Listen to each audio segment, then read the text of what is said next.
नमस्कार, सानियाज किचनमध्ये तुमचं स्वागत आहे. तर आजच्या रेसिपीचं नाव आहे हिरव्या मुगाचे ढोकळे. चला तर मी बनवायला घेते.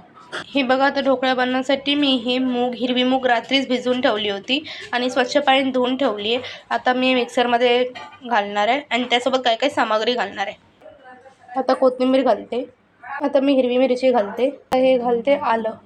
आता घालते मूग. आता हे अर्धा वाटी दही घालायचं. आता मी मिक्सरमध्ये ग्राइंड करून घेते. मिक्सरमध्ये ग्राइंड करून असं झालंय. जरा सुकं वाटते म्हणून थोडं पाणी घालते. जास्त एकदम थोडंसं, कारण ह्याला पाणी लागत नाही, पण मला सुकं वाटलं मी थोडंसं घातलंय. मी तर परत ग्राइंड करते. झालं चांगला बारीक. आता हे बॅटर एका टोपमध्ये काढून ठेवते. ह्यात रवा घालते, 1 बाउल रवा. बघा, रवा घातला सुका झाला म्हणून ह्याच्यामध्ये थोडं पाणी घातलं मिक्सरमध्ये. राहिलेलं जे मिश्रण होतं त्यातच आणि यात मिक्स करते. तुम्हाला असं सुका वाटत असेल तुम्ही मध्ये मध्ये पाणी घालत जावा. पण लक्षात ठेवा, एकदम पातळ नाही करायचं. जाड पण मीडियम असलं पाहिजे. ह्याची कन्सिस्टन्सी सॉफ्ट आणि स्पॉन्जी नाही होणार. आता 15 मिनटं मी असंच ठेवते, कारण रवा घातलेला रवा चांगला फुलू दे म्हणून. आता मी गॅस चालू करते. तोपर्यंत मी ते पाणी उकळत ठेवते, कारण जेव्हा ते उकळलेलं असेल ना, एकदम बॉईल असलेले तेव्हा घालायचं.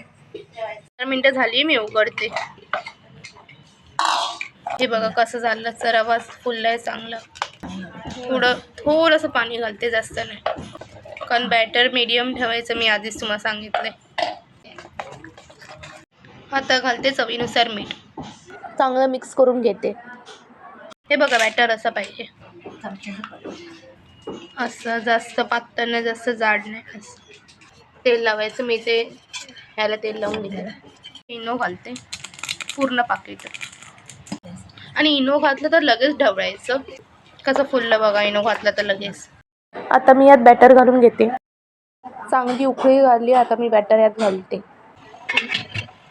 मी मीडियम फ्लेमवर ठेवते. 15 मिनटं ठेवते आणि मग चेक करते कसं झालंय. 15 मिनटं झाली. आता मी उघडून बघते कसं झालंय. आता सुरी घालून बघते शिजले की नाही शिजले. थोडंसं जरा आहे, तर अजून 5 मिनटं ठेवते. 5 मिनटं झाली. आता उघडून बघते. आता झालं. आता मी गॅस बंद करते. आता थंड होऊ दे. हे बघ किती मस्त फुगलाय. आता थंड होऊ द्यायला. थंड झालंय. आता हे काढायचं. सुरीने असं साईडला काढायचं. आता मी ते एका प्लेटमध्ये काढून ठेवते. किती स्मूथ आणि सॉफ्ट झाले बघा. आता मी कटिंग करायला घेते. जाडही कट करू शकता, पातळही तुमच्यावरती कसं कट करायचं ते. हे बघ कसं मस्त झालंय. एकदम सॉफ्ट झाले. स्पॉन्जी. त्याला मी तडका द्यायला घेते. कढई तापाय ठेवली. कढई चांगली तापू दे. आता ह्यात तेल घालते. 2 चमचे राय घातले, सफेद तीळ घातले आणि गॅस बारीक करून घालायचं.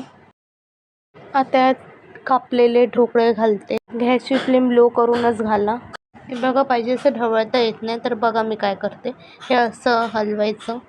असं करा. आता हे सर्व करते. हे बघा सर्व केले कोथिंबीरने. हे बघा, हिरव्या मुगाचे हे ढोकळे मस्त तयार आहे.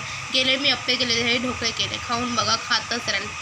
असं छान रेसिपीज बघण्यासाठी सानियाज किचनला लाईक, शेअर, सबस्क्राईब करा, शेअर करा आणि बघत राहा ही रेसिपी. चला भेटू पुढच्या रेसिपीला. बाय.